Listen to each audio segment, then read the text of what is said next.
Good morning. Good morning, Mom. What is your name? My name is Ersa Castillo Sona, Mom.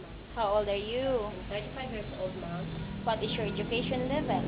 I graduated as Bachelor of Cosmos Education. Can you read and write English? Yes, Mom. Are you married or single? I am married, Mom. If married, how many children? I have 4 kids, Mom. How old are your children?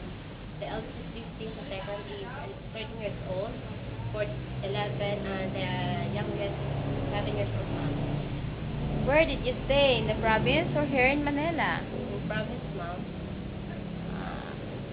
Do you have experience before working here in the Philippines? Yes, Mom. Other country? No, Mom. How long you work here in the Philippines? 2 years, Mom. Do you know how to cook? Yes, Mom. What kind of food? Chicken curry, Mom, and fried fish and Mom. Do you know how to take care of newborn baby? Yes, Mom. How old is the baby you took care?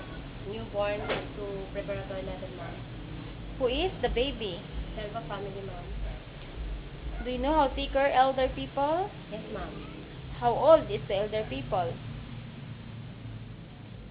80, Mom. Who is the elder people? Ng grandmother of Selva family, Mom. Can you car wash? Willing to be trained, Mom. Can you drive a car? Willing to be trained, Mom.